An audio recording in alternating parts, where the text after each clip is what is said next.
Welcome to this explainer. Look, if you are totally exhausted by the annual budget cycle, that grueling months-long nightmare that somehow feels completely outdated the exact second you hit print, you are absolutely in the right place. Today, we are breaking down exactly how finance leaders can finally ditch those rigid spreadsheets and actually survive the massive macro uncertainties of 2026 using agile tech-enabled planning. Let's get right into it. Seriously, setting a baseline for a new year has never been easy. But we've got to acknowledge the immense stress you're facing right now trying to build a board-approved budget. Look at the landscape. We are dealing with unpredictable new world leaders, sudden geopolitical conflicts, supply chains shifting overnight, and a whole maze of new ESG reporting rules. The sheer volume of moving parts, compounded by crazy inflation, makes it almost impossible to figure out what next year will actually look like. And yet, company procedures still stubbornly demand this rigid, unyielding budget. It's a totally frustrating paradox. We've got a packed explainer ahead. We'll be hitting the 2026 uncertainty problem, the finance versus management divide, the spreadsheet bottleneck, the pillars of agile budgeting, and finally, how to break those old planning habits. All right, Section 1, the 2026 uncertainty problem. Let's see what we're up against. Just look at the difference between pandemic-era planning and the hyper-uncertainty we're staring down for 2026. Back during Corona, sure, it was undeniable chaos, but companies could still generally focus their planning on distinct pivots. It was all about business development, setting up e-commerce, and literally just meeting consumers where they were, remotely. But 2026, it is a completely different beast. It's like a tornado. Trying to predict these massive structural macro shifts is next to impossible. This kind of environment demands a highly flexible, iterative mindset. When you're constantly tackling things like high inflation and volatile interest rates, your numbers are going to change frequently. Your planning process doesn't just need to accept that reality, it has to be built for it from the ground up.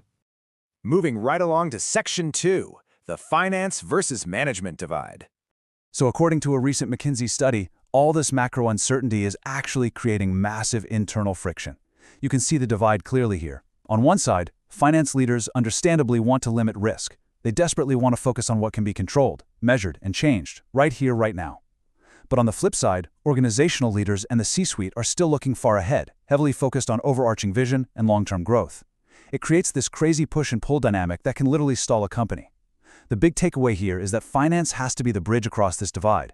Instead of just taking management's plans and passively punching them into cells on a screen, you've got to step up. You need to become the active driver, making sure those strategic choices are realistic and actually viable in an environment that never stops changing. Which brings us to Section 3, the spreadsheet bottleneck. This is the big roadblock. In group finance departments, the absolute biggest hurdle to becoming that strategic bridge is, without a doubt, a heavy reliance on inflexible Excel templates or clunky legacy systems.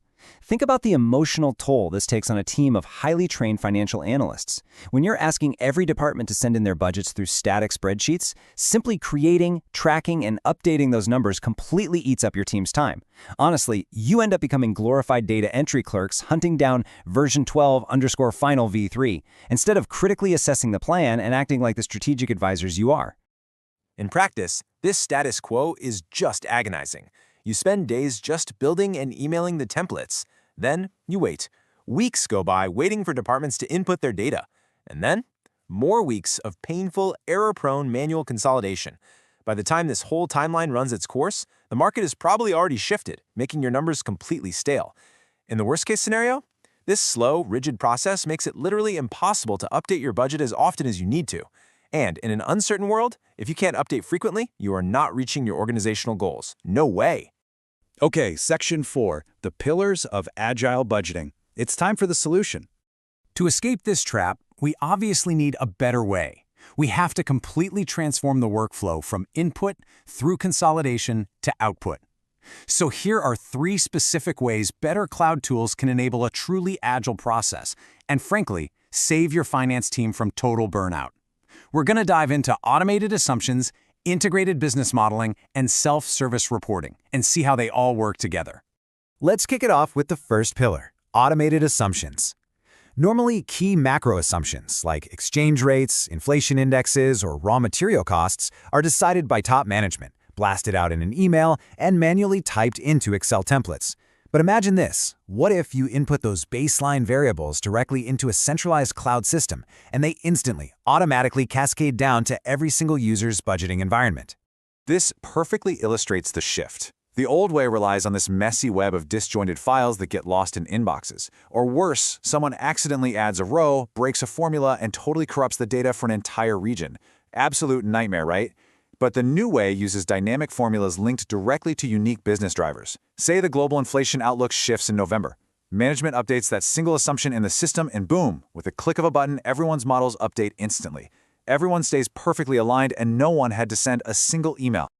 Moving to our second pillar, integrated business modeling. Let's be real for a second. We all know exactly why business leaders create those isolated rogue Excel models on their local desktops. It's because they desperately need flexibility to figure out their unit's reality before they paste a final number into finance's rigid template. We really have to put an end to this disconnected shadow accounting. This is a massive shift from siloed thinking to unified action. Instead of those separate models sitting in isolation, operating units build their distinct models directly inside the centralized system. It's brilliant because it preserves the operational flexibility those local leaders need, but since it's all unified, those models link automatically to the global financial drivers required for the corporate budget. So if a local sales forecast changes, it instantly feeds into the broader company plan. Total transparency and total control for your finance team. Finally, the third pillar tackles that agonizing reporting bottleneck: self-service reporting. There is literally nothing more frustrating than having the right data but being completely unable to visualize or present it when leadership asks a critical question on the spot. The old reporting process is like navigating a maze. You cascade changes, wait for manual consolidation, and then you're just sitting on your hands waiting for IT to run batch jobs overnight to get data into your reporting system. But the new way? It's a rocket ship. It is fully integrated end-to-end. If a board member throws out a what-if question during a meeting, management can make a strategic change in the system and literally see the financial impact on the dashboard right then and there. It empowers vastly better decision-making right when time is of the absolute essence. All right, our final section, breaking old planning habits.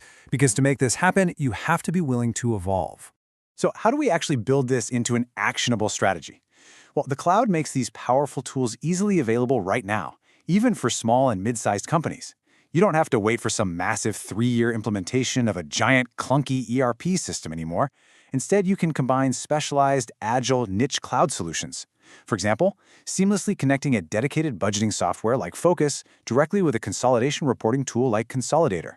Doing that gives your departments capabilities they used to only dream of, and you can deploy the whole shebang in a fraction of the time.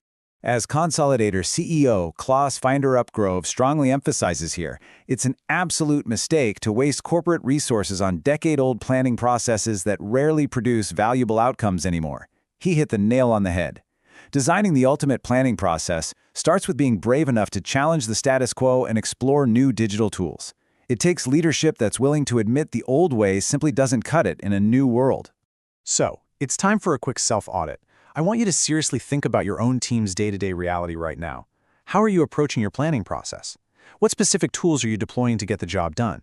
And honestly, when was the last time you actually updated or changed any of those tools?